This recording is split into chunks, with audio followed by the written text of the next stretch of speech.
¿Qué tal? ¿Cómo están todos ustedes? En este momento vamos a platicar de nuestra materia que se refiere a el incidente de liquidación, el embargo y el remate dentro del módulo de ejecución de sentencia. Es un módulo que está diseñado en forma transversal a todas las materias concernientes al orden civil, es decir, la materia mercantil, materia civil federal y también a los procedimientos del orden común, que son del conocimiento de los tribunales en materia civil propiamente dicho. Por eso no nos vamos a poder adentrar en específico a la legislación y a la jurisprudencia, porque lo reducido de este espacio nos invita más a que sea una charla para que les sirva de guía en ese tránsito del área en que se encuentran para poderles facilitar su tarea diaria como secretarios de un tribunal que conozca asuntos del conocimiento de la materia civil. Bueno, vamos a empezar primeramente por el incidente de liquidación. El incidente de liquidación es necesario cuando en una sentencia no se pueden determinar la cuantía de ciertas prestaciones y entonces lo que hace el fallo es o sienta las bases para que en ejecución de sentencia se proceda a determinar el monto o cantidades en materia de esa prestación, o si no se puede determinar esas bases, entonces se deja para ejecución de sentencia que se valoren los elementos relevantes que van a servir para la cuantificación. Entonces, es un mini procedimiento de cognición en vista de los elementos que le establezca la sentencia, o en su caso, si no pudieron establecerse en la sentencia, se le va a dejar ese conocimiento en la vía incidental a través del incidente de liquidación de sentencia. Aquí es importante que tengamos en cuenta que el análisis, la materia de conocimiento de ese incidente es: analizamos la demanda, la contestación, la fijación de la litis en general, analizamos la sentencia y con eso tendríamos que tener todo el contexto para poder comprender cuál es la demanda y el contenido de la misma. Ahora, siempre como regla tenemos una limitante. Un incidente de liquidación no puede anular, modificar o rebasar lo sentenciado. Entonces, todo debe encauzarse dentro de la litis que se pretende liquidar. Ahora, rápidamente tenemos que ver quiénes son los legitimados para promover el incidente de liquidación. Bueno, la legitimación se surte en favor del vencedor, pero también del vencido. Es decir, el vencido no está sujeto a la voluntad del que obtuvo de que promueva el incidente. ¿Por qué? Porque en estas situaciones podría generarse indebidamente una mora mayor, una cuantificación de una cantidad mayor derivada de la contumacia en que incurra la parte ejecutante. Entonces, un incidente de liquidación también lo puede promover la parte vencida a efectos de lograr certeza en el monto de las prestaciones que no quedaron determinadas en cantidad líquida en el fallo. Esta demanda incidental propiamente se desarrolla a través de una planilla en donde vienen los conceptos, vienen las bases. Muchas veces el de intereses es propiamente la corrida financiera, es decir, el periodo de cálculo de los mismos, la tasa de interés aplicable, las operaciones aritméticas a través de los cuales se obtienen las cantidades específicas. También es posible, aunque la ley no lo prevenga expresamente, la jurisprudencia sí lo dice, que es posible ofrecer pruebas cuando sea necesario para conocer y determinar esas cantidades. Comúnmente se ofrece la prueba pericial. Cuando la prueba pericial es necesaria y debe de desahogarse en la contabilidad de la parte contraria, bueno, tenemos aquí una primer cuestión relevante de que esa admisión de la prueba pericial contable que se desahogue en la documentación contable de alguna de las partes es susceptible de impugnarse en amparo indirecto previo al agotamiento del principio de definitividad, si es que aplica. Fuera de estas pruebas que pueden implicar algún acto de imposible reparación, todos los demás pruebas que se ofrezcan o inclusive las que se desechen tendrán que sujetarse a la impugnación como violación intraprocesal dentro del incidente de liquidación hasta que se dicte una sentencia interlocutoria que sea desfavorable para la parte correspondiente. Ahora, en la sentencia, ¿qué es lo que va a ocurrir? Bueno, el juez va a tener que resolver oficiosamente, va a regular oficiosamente la planilla de liquidación. Es decir, no es suficiente estarse o sujetarse a que la parte contra quien se promueve el incidente haya desahogado la vista con la demanda o de las manifestaciones que se hayan opuesto específicamente. El juez tiene aquí un deber oficioso de regularla en vista de las bases de liquidación que contenga la sentencia. ¿Esto qué significa? Este deber oficioso nos implica una dificultad de establecer hasta qué alcance o qué tanto puede regular el juez, de tal manera que un defecto, por ejemplo, en una operación aritmética, la inclusión de un periodo mayor al correspondiente, pueda dar lugar a una aprobación de la planilla de liquidación, aunque sea por un monto inferior al pretendido por la parte incidentista. No obstante, nunca podrá rebasar la pretensión del incidentista, es decir, podrá regular pero hacia abajo. Nunca podrá rebasar la petición de la propia parte que instó el incidente. Ahora, cuando realmente la regulación que haga el juzgador no le permita realizar, digamos, como que unas correcciones menores a la planilla, entonces es cuando da lugar a la desaprobación de la misma y a dejar a salvo los derechos de las partes. Esta salvedad de los derechos de las partes, bueno, del incidentista propiamente, puede o no explicitarse. Y no es necesario que se explicite porque cuando se desaprueba un incidente de liquidación, no opera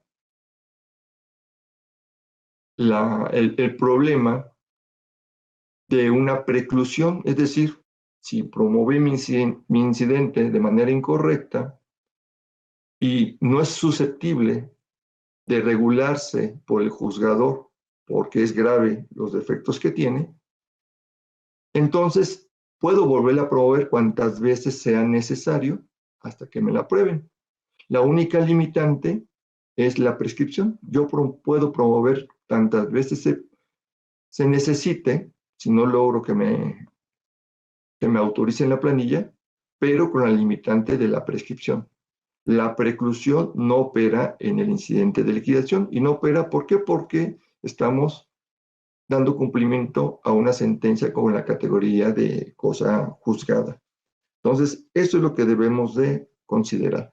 Asimismo, si el incidente de liquidación comprendió solamente un periodo, por decirlo así, de intereses de una fecha a otra fecha en específico, y no obstante se sigue adeudando el capital que genera esos intereses, entonces es permitido, es admisible formular también actualizaciones de incidentes de liquidación hasta en tanto no queden totalmente cubiertas todas las prestaciones que generan estos intereses. Entonces, con esta idea genérica, debemos de considerar que todos estos aspectos son materia de amparo indirecto hasta que se dicte la sentencia que aprueba o desaprueba el incidente respectivo, estará sujeto al principio de definitividad, según sea el caso, y los actos intraprocesales que se dicten dentro del incidente, solamente cuando sean de imposible reparación, entonces darán lugar a la promoción del juicio de amparo indirecto. Y hasta aquí vamos a dejarle al tema del incidente de liquidación de sentencia. Nos vamos al tema del embargo.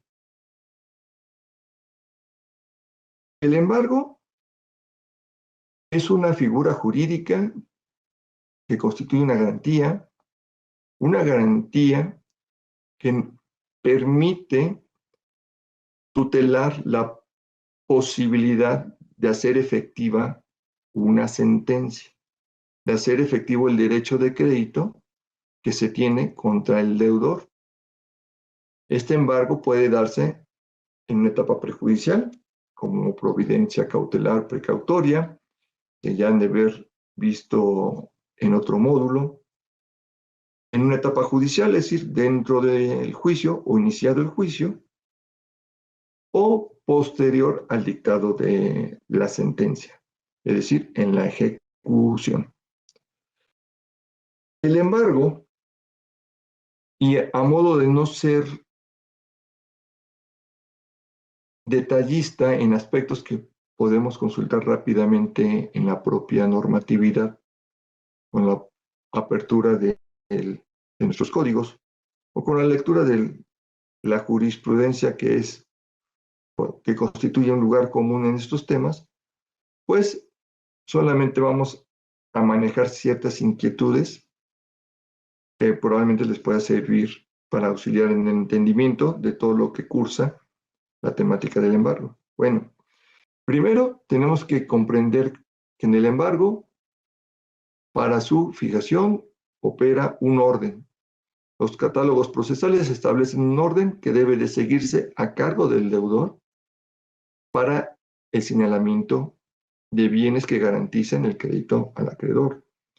Si el deudor no sigue, no respeta ese orden, entonces el derecho a señalar bienes pasa a la parte ejecutante, al acreedor. Otro tema es que hay un catálogo, en los catálogos procesales también tenemos bienes inembargables. Los códigos establecen una serie de bienes y derechos de los deudores sobre los cuales no puede recaer el embargo.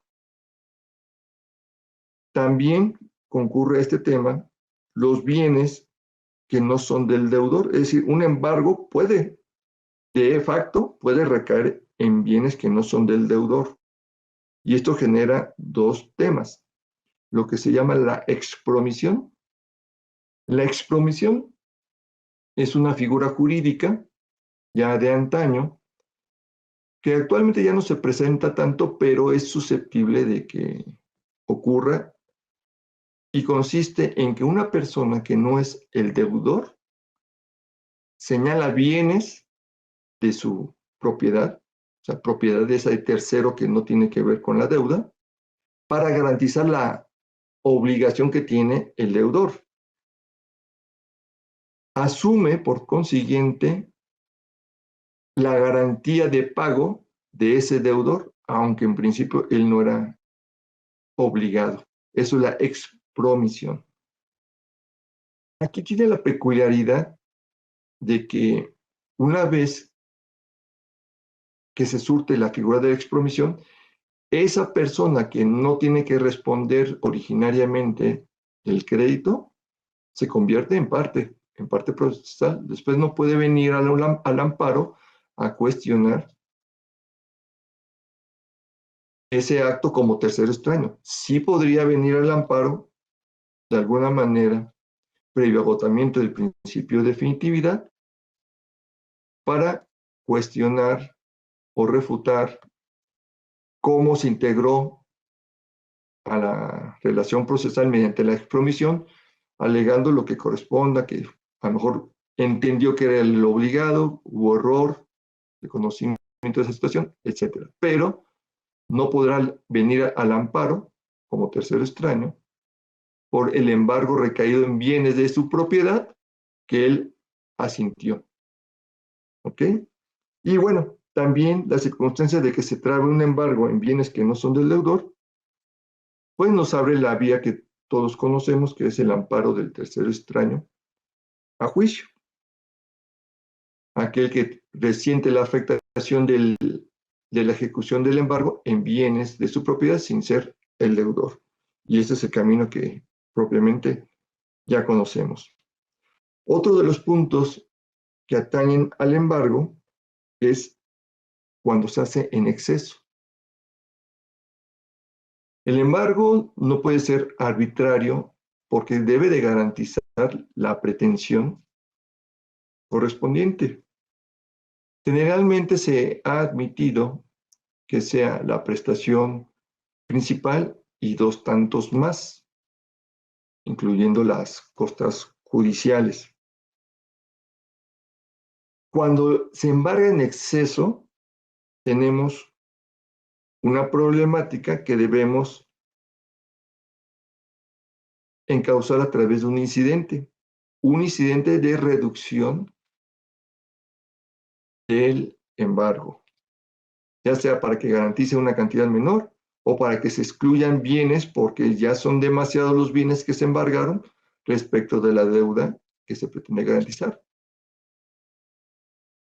Otro punto es el tema de la ampliación del embargo. También se tramita en vía incidental y tiene como tres elementos esenciales de procedencia. Es uno, cuando no se embargaron bienes suficientes o aparecen bienes que no se tenía conocimiento, cuando se destruyen o se pierden los bienes embargados, y el tercer supuesto es cuando se promueve una tercería para excluir de la ejecución a esos bienes. Bueno, en estos supuestos también se hará una tramitación incidental para lograr la ampliación del embargo. Ahora, ¿qué ocurre con los bienes inembargables? Podemos encontrarnos en la práctica incidentes de nulidad del embargo porque recayó en unos bienes inembargables, o también un incidente de exclusión de embargo. ¿Y exclusión de embargo por qué? Pues para excluir precisamente, sacar de la garantía que grava ciertos bienes que el legislador ha prohibido que pudieran ser sujetos a una ejecución.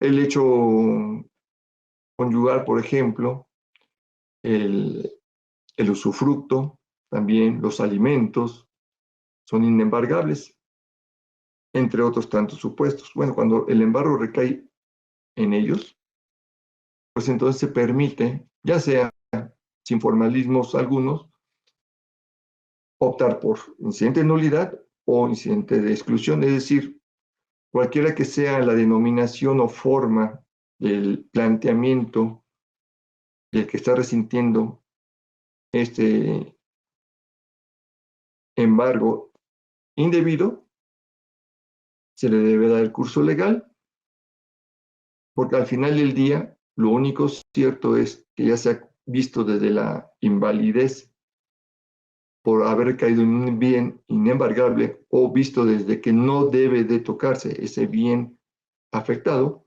porque está fuera del embargo, cualquiera que sea la modalidad, debe darse curso legal, se analiza, se resuelve en vía incidental y obviamente esto estamos hablando para casos del propio ejecutado, del propio deudor. Aquí no estamos hablando de tercero extraño. Cuando se trata de tercero extraño no importa si son bienes inembargables, lo importante en principio, y esa es la base fundamental, es de que están recayendo en bienes que no son del deudor. Entonces ya, si son inembargables, pues ya es un plano secundario, carece de relevancia para decidirlo. Todas estas temáticas que atañen al embargo son objeto de amparo indirecto previo el respeto del principio de definitividad. Por ejemplo, si lo vemos dentro de un juicio ejecutivo mercantil, el embargo es parte de la diligencia de execuendo, es decir, la diligencia de requerimiento, embargo y emplazamiento. Cuando en ese procedimiento se embargan bienes, la discusión sobre las cuestiones relativas al embargo son ajenas al pleito como tal, son cuestiones accesorias, aun cuando se vean dentro del principal, aun cuando no se abra un incidente por cuerda separada.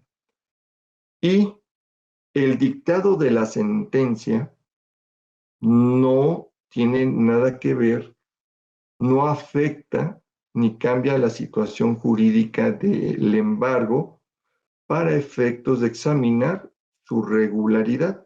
Muchas de las veces se ha visto que cuando se impugna el embargo y se dicta sentencia, se considera que ya cambió la situación jurídica, pero como el embargo no es un elemento de análisis de la sentencia, pues entonces el que se dicte o no se dicte la sentencia no altera en lo absoluto la necesidad de examinar la regularidad del embargo cuando haya sido impugnado.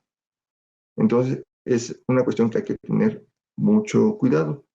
Y bueno, también tratándose del juicio ejecutivo mercantil, si una persona extraña al juicio, amparo por defecto en el emplazamiento, pues al anularse el emplazamiento, también se cae el propio embargo porque es parte de una misma diligencia.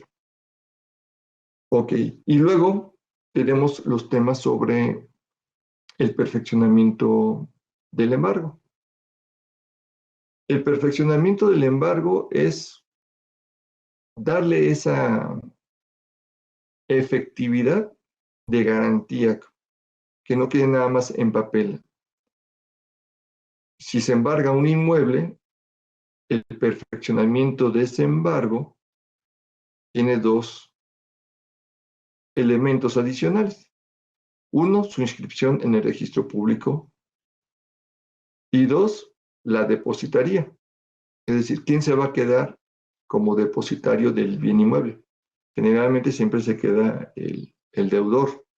La responsabilidad no la asume el ejecutante en ese sentido.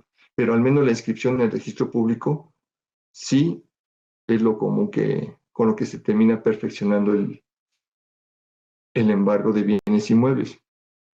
Tratándose de bienes muebles, aquí aplica el secuestro. Se embarga un vehículo y para perfeccionar el embargo se debe de retener, detentar la posesión material del bien mueble embargado para perfeccionarlo. Cuando es así, también se entran en juego las depositarías, que puede residir en el deudor o en nombre de quien designe el ejecutante bajo su responsabilidad. Tratándose de un derecho de crédito embargado, entonces Ahí el perfeccionamiento es avisarle al deudor demandado, ejecutado, de que se abstenga de pagarle con el apercibimiento de doble pago en caso de que no observe dicha orden. Cuando se embargan fincas rústicas o negociaciones, pues se nombra un depositario que asume la calidad de interventor con cargo a la caja. Bueno, siempre que se adopte la depositaría o un interventor con cargo a la caja, se habilitan los deberes de rendición de cuentas. La rendición de cuentas a ciertos periodos se le llaman esquilmos y entonces le deben de rendir al juzgador esas cuentas y autorizarlas para efectos de la correcta administración de la misma y los recursos que se obtengan de esa administración una vez descontados los gastos de operación se aplicarían a la deuda correspondiente. Todos estos temas también relativos al embargo son materia de amparo indirecto. Si de alguna manera alguien introduce un alegato en la sentencia de apelación o en el amparo directo relativo a las cuestiones que ya comentamos relacionadas al embargo, a la depositaría, pues simple y sencillamente serían cuestiones inatendibles porque son temas ajenos a la sentencia definitiva, son ajenos al amparo directo. Tienen que dilucidarse en amparo indirecto previo al agotamiento del principio de definitividad cuando sea aplicable. Ahora nos vamos a ir a nuestro tema relativo al remate. Ese es el tema que más problemas tenemos para su comprensión. Con la reforma a la ley de amparo, tenemos un momento que habilita el análisis del remate como un procedimiento especial de ejecución que solo puede examinarse contra la última resolución que se dicte en ese procedimiento especial de ejecución que se llama remate. Para efectos de la ley y con el criterio jurisprudencial que subsiste, la última resolución tratándose de remates es aquella que ordena el cumplimiento voluntario o la desocupación voluntaria, que ordena la escrituración voluntaria o la desocupación voluntaria del inmueble respectivo. Esa es la última resolución para efectos de la procedencia del juicio de amparo. Este juicio de amparo indirecto no puede promoverse antes de ese momento procesal. Pero esto implica una complejidad que hay que tener mucho cuidado. La última resolución que hablamos en materia civil local en la Ciudad de México es irrecurrible. Entonces, es un acto del juez. Sin embargo, en razón de la cuantía, pues, puede haber sido recurrible la aprobación del remate. Es decir, una vez que se lleva a cabo la subasta o la adjudicación, la parte perdidosa, la parte ejecutada, inconforme, apela y el tribunal de alzada procede a examinar la regularidad de esa aprobación o inclusive la desaprobación de esa diligencia. Analizará en términos generales el procedimiento de remate para adoptar la resolución. Y aquí tenemos una complejidad cuando el acto reclamado que habilita la procedencia del juicio de amparo tiene que ser la orden de escrituración voluntaria o la orden de desocupación voluntaria del inmueble ejecutado. Porque si bien ese sería el acto reclamado que habilita la procedencia del juicio de amparo, es también la única oportunidad jurídicamente válida para examinar en el juicio constitucional la regularidad del procedimiento de remate. Y entonces, si el acto reclamado es atribuido al juez que dio esa orden, que dictó la última resolución, pues en principio no está en el radar que tenga que venir la sala que aprobó el remate. No obstante, que la materia del juicio de amparo esencialmente debería examinar si los conceptos de evaluación le dan la regularidad de todo el procedimiento de remate. Ha ocurrido que por esta circunstancia normativa, este tecnicismo de procedencia del juicio de amparo, el juez de distrito analiza la regularidad del fallo de la sala sin que esta autoridad alzada haya sido parte en el juicio de amparo.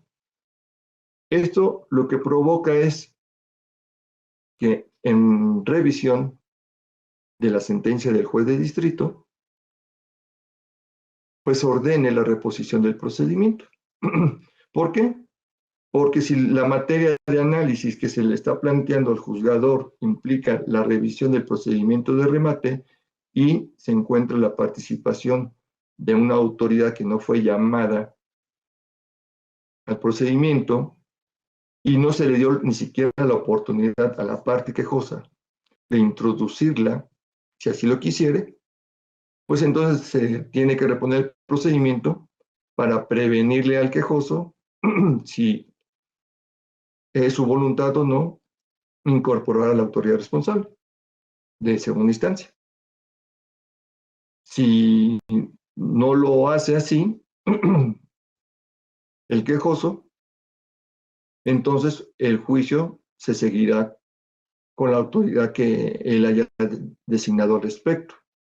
Esto provocará que la sentencia del juicio de amparo no pueda examinarse la regularidad del procedimiento de remate.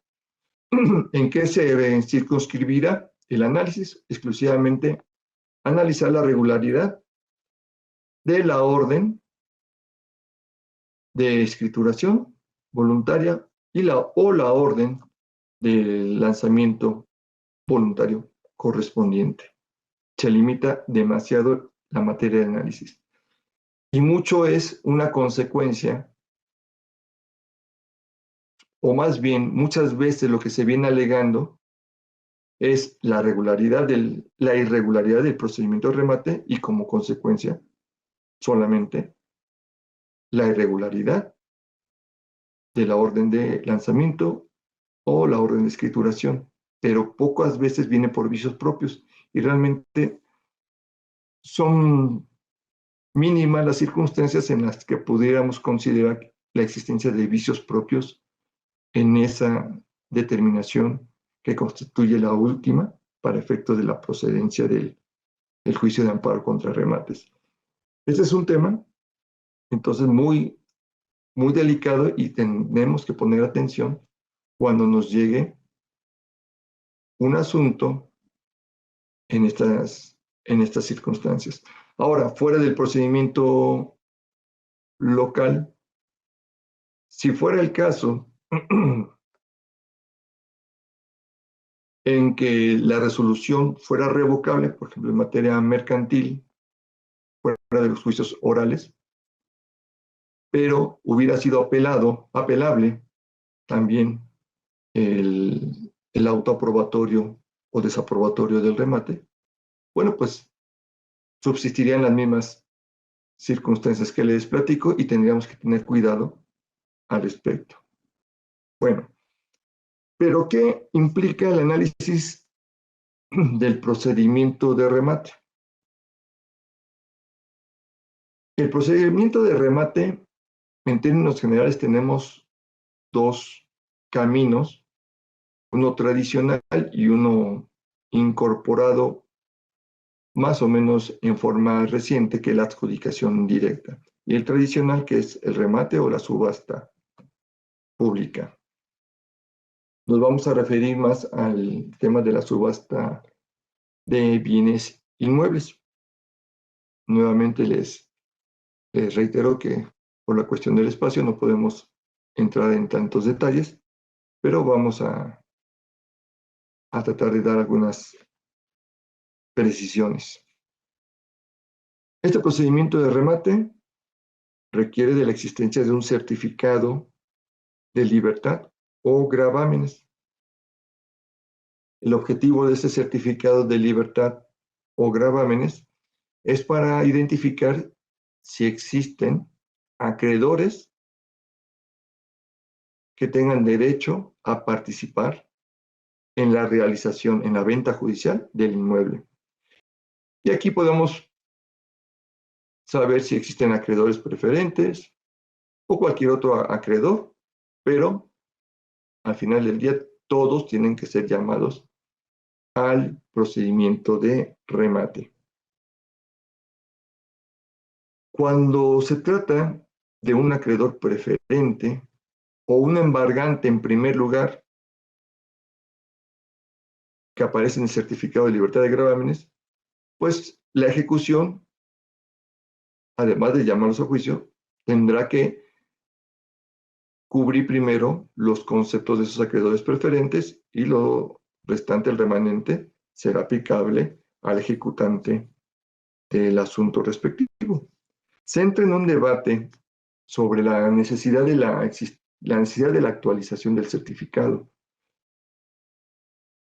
Si vemos históricamente algunos criterios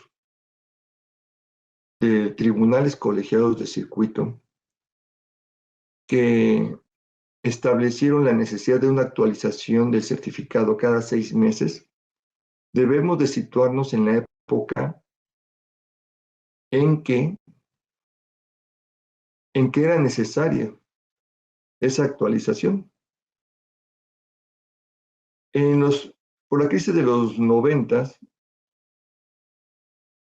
particularmente en el 94, tuvimos muchas ejecuciones bancarias y hubo una suerte de empatía del aparato judicial en el cual se trataba de tutelar de una mayor forma a los deudores, porque resulta que las deudas crecieron muy rápido, fueron impagables en muchos casos, y hubo un problema en que en un poco periodo los bienes aumentaban de valor derivado de la inflación.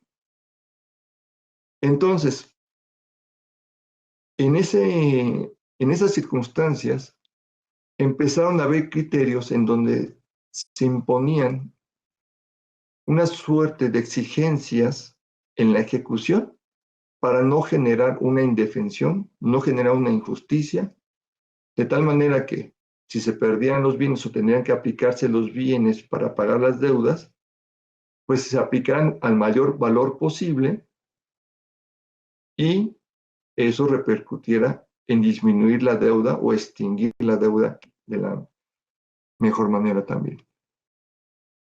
Así se instituyó una regla en donde el avalúo se exigía que se actualizara cada 6 meses. porque en esa época, en los 90, subían muy rápidamente de precio los inmuebles. Aplicando esa regla de los 6 meses, se traslada al tema de la actualización de los acreedores.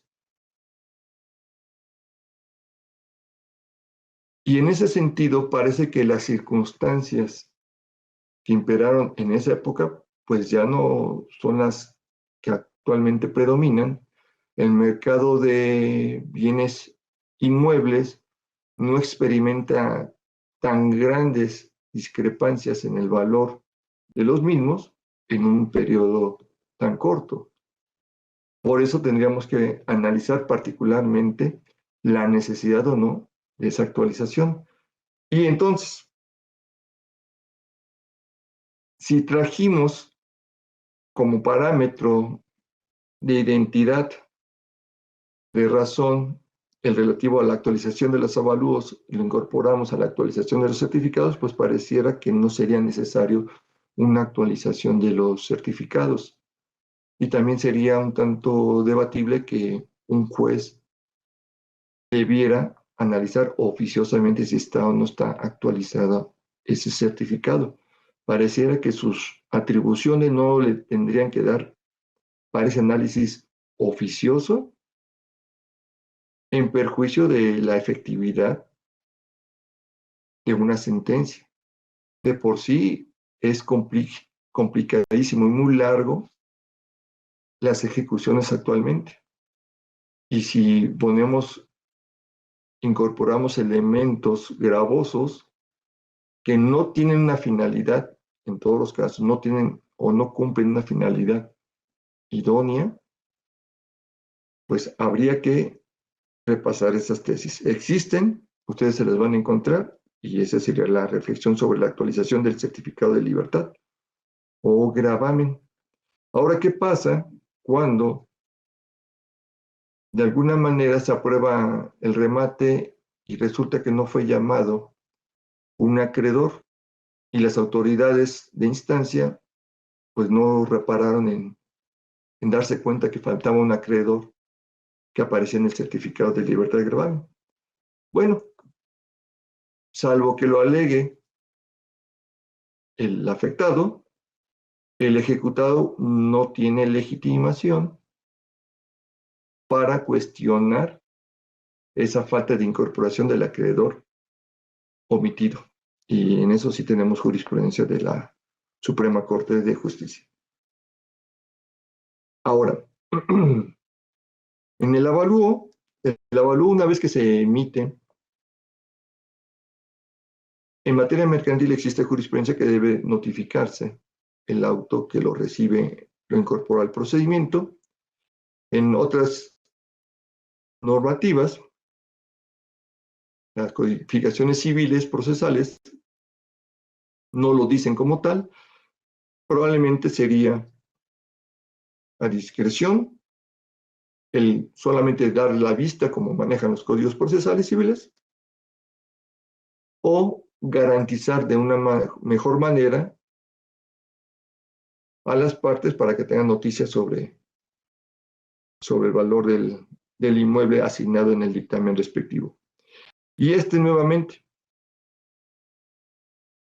está regido en materia civil local por el plazo de los 6 meses que debe de ser actualizado, aun cuando parece que ya no tendría que sujetarse ese plazo por las circunstancias respectivas. Normativamente está establecido, pero parece que tendría que hacerse una interpretación que adecue ese alcance del plazo en vista de las circunstancias para que no sea un cumplimiento formal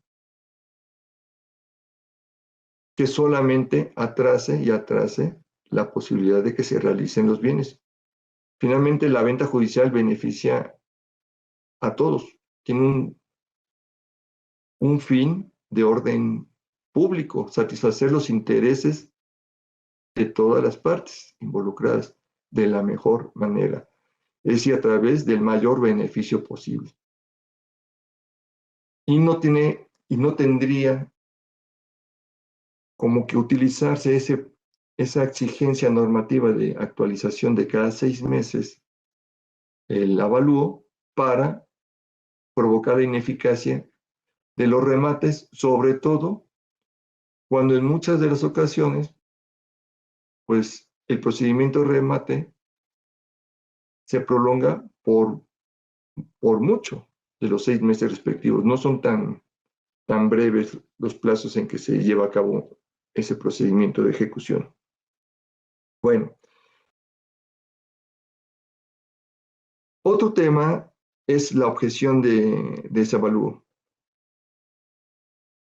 Se notifica personalmente, se da vista para que se tenga oportunidad de objetarlo, pero ese derecho de contradicción no implica que si no se objeta, tenga que simple y sencillamente darle el valor correspondiente. También habrá que hacer un análisis de la razonabilidad de los valores establecidos en el documento que arroja el precio del mismo, aunque no haya sido objetado por alguna de las partes. En el anuncio de la subasta, pues esto se hace a través de edictos, un requisito también arcaico para cómo se establecen las comunicaciones hoy en día, pero pues todavía se pide el edicto que se fija en los tableros de avisos y el órgano jurisdiccional que saca la subasta, en los tableros de tesorería, que no se entera el predial, y en los diarios de circulación, según disponga la norma. Puede ser uno de mayor circulación a nivel nacional, puede ser uno local, si estamos hablando de un inmueble situado en la Ciudad de México, sería local, periódico oficial, si es el Código Federal de Procedimientos Civiles, diario oficial de la Federación, diario de mayor circulación. Las publicaciones en los estrados o tableros de aviso del tribunal y en la tesorería deben de practicarse en días hábiles, jurisprudencia, y las que se realizan en los periódicos, en los diarios, como no se califica como una actuación judicial, pueden realizarse en días inhábiles, inclusive. Ahora, hoy por hoy, la subasta puede desarrollarse a través de sucesivas audiencias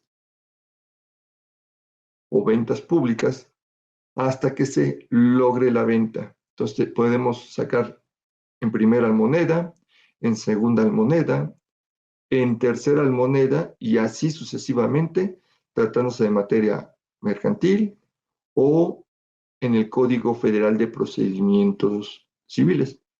En materia local, pues tenemos primera, segunda almoneda y una tercera sin sujeción a tipo. En materia mercantil y en materia federal, si no se obtiene la venta por postores o por la adjudicación del propio ejecutante y se tiene que sacar a la siguiente almoneda, entonces se reduce un 10% del precio del inmueble y así sucesivamente. Cada vez que se saca a una siguiente almoneda, va disminuyéndose un 10% y un 10% sucesivamente hasta que se realice la venta judicial. Posteriormente, tenemos ya la diligencia de remate, en donde se puede fincar al mejor postor. Obviamente, quien quiera participar como postor tiene que consignar las 2/3 partes del precio que sirva de base de la venta anunciada, o si no se encuentra un postor, siempre tendrá el ejecutante el derecho de adjudicarse el, el inmueble. Más allá de cómo se desarrollan la diligencia, tenemos que la aprobación, una vez adjudicado el mismo, está sujeto a una diligencia posterior, que es la aprobación o desaprobación de la misma, y en ese acto procesal, en esa decisión, el juzgador que llevó a cabo la subasta tiene que examinar la regularidad de todo el procedimiento. Todos los actos procesales que informan el remate, propiamente todos los que les he venido platicando, desde el avalúo, la emisión del certificado, hasta la diligencia que adjudicó la misma. De ese análisis puede derivar la aprobación o la desaprobación de la diligencia y fijarle o establecerle la manera de pago al ejecutante que haya solicitado, perdón, al postor que haya solicitado que se le asignara el inmueble y haya propuesto una forma de pago específica. El juez tiene el deber de calificar si lo puede pagar en parcialidades, si le da un tiempo, etcétera. O simplemente le señala un plazo para que entregue la parte restante del precio respectivo. Y una vez aprobado, esta diligencia de remate estará sujeta a que sea recurrible o no, para que en la apelación se analice la regularidad de la decisión correspondiente. ¿Qué pasa con el caso cuando se desaprueba el remate? Es decir, implicaría la reposición de toda la diligencia. Esa determinación, una vez agotado el principio de definitividad y es aplicable, es materia de amparo indirecto. Esa decisión no está sujeta a que se dicte la última resolución para efectos de la procedencia del amparo tratándose de remates, porque simplemente no daría lugar a la misma. Esta negativa a la aprobación anteriormente se veía como un acto con autonomía. Todos los actos que tiendan a restringir, a prohibir, a dar avance a la ejecución, eran calificados actos autónomos que daban lugar a la procedencia del amparo indirecto. Después se le agregó el calificativo de actos de imposible reparación. Como lo quieran ver, si como actos autónomos o de imposible reparación, de cualquier manera, la negativa a la ejecución es reclamable en amparo indirecto. Si alguien solicita que se saque a la venta un inmueble y el juez le niega, amparo indirecto, previo agotamiento del principio de definitividad. Si la parte solicita que después de obtenido el certificado y el avalúo, solicita ya que se señale fecha y hora para la audiencia, para la subasta pública, y el juez lo niega, también procede el amparo indirecto. Y en eso hay algunas jurisprudencias de la Suprema Corte al respecto. Todo acto que tienda a negar la ejecución de una sentencia es materia de amparo indirecto, ya porque se vea como acto de autonomía, ya porque se vea como un acto de imposible reparación. Al final, convergen y es materia de amparo indirecto. Bueno, cuando sí se aprueba el remate, entonces tenemos estos actos que habilitan, esos actos posteriores que habilitan la procedencia del amparo indirecto, que es pedirle al juez que ordene la escrituración voluntaria al ejecutado, con el apercibimiento de que en caso de no hacerlo, el juez lo hará en su rebeldía, o pedir que se le ponga en posesión el inmueble ejecutado, con el apercibimiento de que se use alguna de las medidas de apremio. Aquí no existe la orden directa forzosa de cumplimiento. Se le deja la potestad al ejecutado para que cumpla. Pero esto ya nos habilita la procedencia del juicio de amparo indirecto. No se requiere, y también hay jurisprudencia de la Corte, no se requiere que exista escritura para ordenar el lanzamiento de desocupación del inmueble. No se requiere. Es cualquiera de las dos, o puede ocurrir que estén las dos ordenadas en el mismo auto. Muchas de las ocasiones, después de este acto de orden de escrituración voluntaria, el ejecutante, el que se lo adjudicó, designa un notario, designa otro notario, y así sucesivamente va designando distintos notarios. Todos esos actos posteriores ya escapan de nuestro entendimiento para efectos del juicio de amparo, de nuestro entendimiento de actos relativos al procedimiento de remate. ¿Qué quiere decir? Que el juicio de amparo indirecto tratándose de remates va a estudiar desde el auto que ordena la escrituración voluntaria u ordena el lanzamiento o desocupación voluntaria al ejecutado para atrás. Los actos posteriores, que pueden ser el cambio de notario público, porque no tampoco precluye ese derecho del adjudicatario para designar a quien él considere conducente, y además cuando ante la contumacia del ejecutado no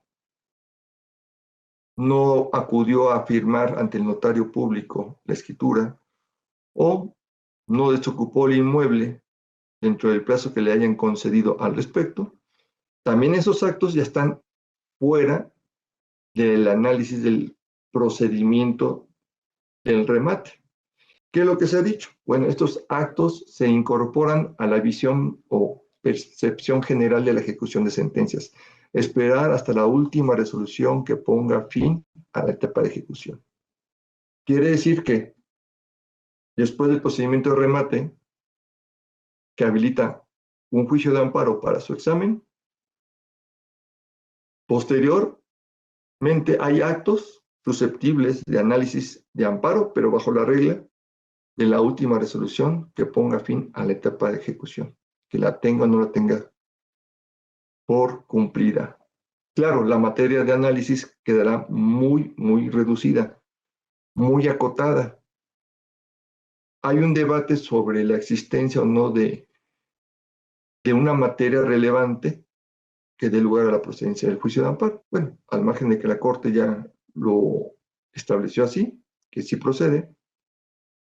Lo cierto es que sí pueden haber casos excepcionales de análisis de la regularidad de ciertos actos después de la orden voluntaria de escrituración o de lanzamiento. Puede haber un exceso en el uso de la fuerza pública, puede haber una indebida ejecución del lanzamiento o de la propia escrituración. Digamos que se remató un condominio que solamente comprendía el departamento 1 y en la escritura quedó comprendido 2 departamentos, y así puede ocurrir que la ejecución del deudor propietario de 2 departamentos en un mismo condominio se haya materializado en un departamento que no era el ejecutado. El ejecutado solamente tendría que haber resentido la ejecución, el remate del departamento 1, y resulta que al momento de que llegan las autoridades a lanzarlo por la fuerza, pues lo lanzan del departamento 2, el cual era distinto a la materia de ejecución. Son pocos y son excepcionales los supuestos en que puede haber una materia de análisis relevante para este último periodo de ejecución, pero al final sí es susceptible. Ahora, hay un problema, y espero que tenemos un poco de tiempo, sí. Hay un problema muy interesante que cursa las excepciones para oponerse a la ejecución, concretamente la excepción de pago. Contra la ejecución, la ley permite que se opongan excepciones en ciertas condiciones y también bajo cierta carga probatoria para que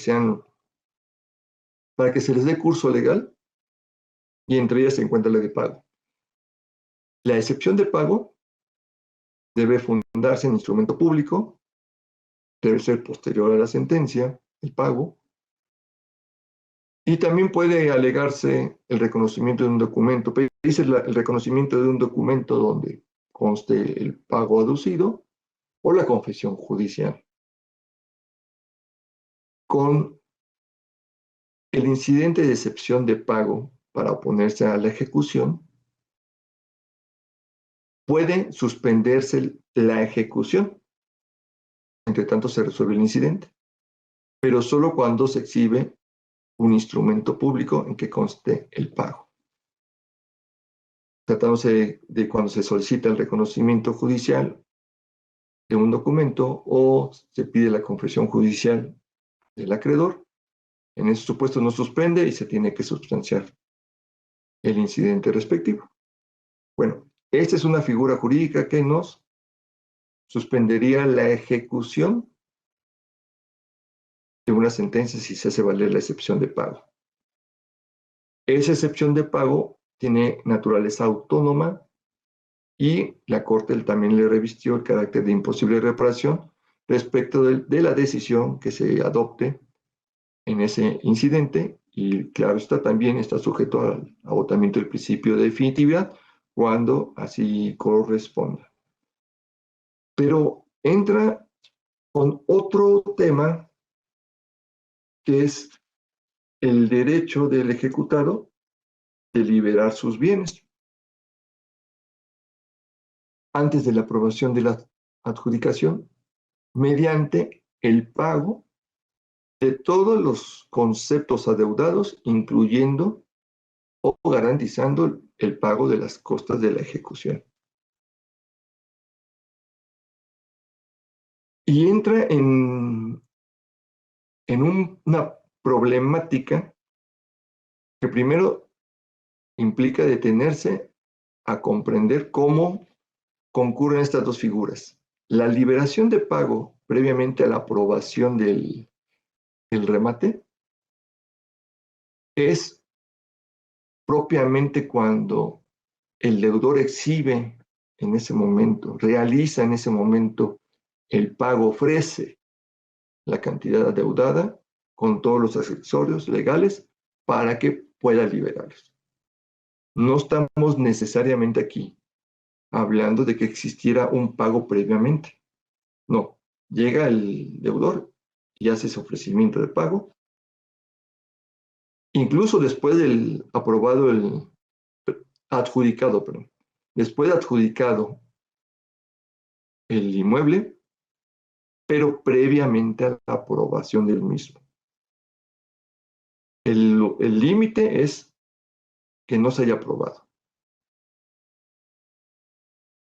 Y ha ocurrido que al momento de la diligencia, en la misma fecha de la diligencia, previamente a la misma, hagan valer el incidente de excepción de pago. Cuando se hace valer este incidente de excepción de pago, no es lo mismo que ofrecer el pago en ese acto. El ofrecimiento del pago no está sujeto a ningún incidente. La excepción de pago sí. y su realización previamente a la audiencia implica darle curso al mismo, y si viene con un instrumento público, hasta suspender la ejecución.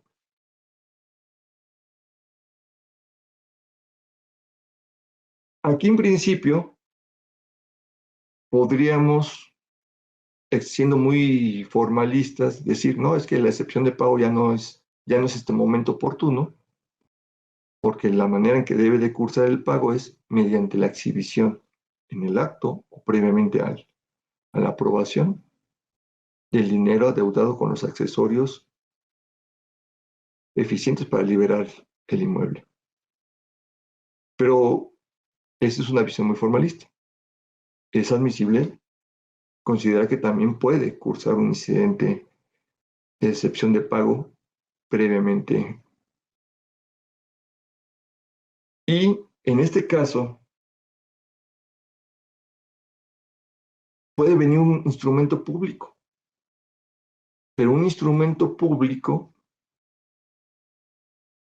que pueda generar una suerte de controversia, pero no podemos prejuzgar. Finalmente, si ese instrumento o documento público es eficiente o no, es materia del fondo del incidente y no es materia del curso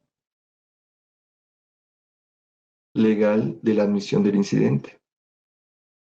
Si es previamente al remate, creo que no hay tanta problemática, pero si es muy cercana o en la misma fecha del remate, sí se genera un problema porque a veces se hace con la intención de suspender la diligencia. Y aquí tenemos que ponderar qué hacer con la promoción de una excepción de pago al momento de la diligencia. ¿La podemos suspender o no la podemos suspender? Podría estimarse en una suerte de equilibrar los intereses de por medio, es que si la liberación del pago es previamente a la aprobación, pues es admisible el incidente, pero no necesariamente tendría que suspender la diligencia. La misma podría celebrarse porque al final del día está sujeta a un acto posterior de aprobación. Entonces, si nos presentan un incidente de excepción de pago ante estas circunstancias tan peculiares, podríamos admitirlo, celebramos la subasta, suspendemos la aprobación hasta que se resuelva el incidente, pero ya la celebramos. Y entonces parece que conciliamos muchos intereses, porque así evitamos, con la suspensión del procedimiento mediante una excepción de pago, la sola promoción provocaría la imposibilidad de realizarla y tendríamos que empezar otra vez de cero con el procedimiento de remate. Porque no es nada más que se pueda diferir la diligencia, la subasta pública, sino que potencialmente quedarían desactualizados formalmente. El avalúo tendría que volverse a publicar edictos y pues entonces sería un procedimiento estéril frente a una petición que todavía no sabemos si va a ser eficiente o no para efectos liberatorios de la deuda. Entonces, creo que sería una solución respectiva y es uno de los tantos problemas que se nos llegan a presentar en el día a día en la materia civil. Creo que hasta aquí nos va a dar oportunidad de platicar estos breves, realmente muy breves aspectos que convergen en la ejecución de la sentencia. Hay muchos temas, pero el formato no nos permite ahondar demasiado y en esta forma descriptiva al menos ojalá pueda hacerles ese semillero para que ustedes puedan explorar o profundizar en mayor medida en estas temáticas.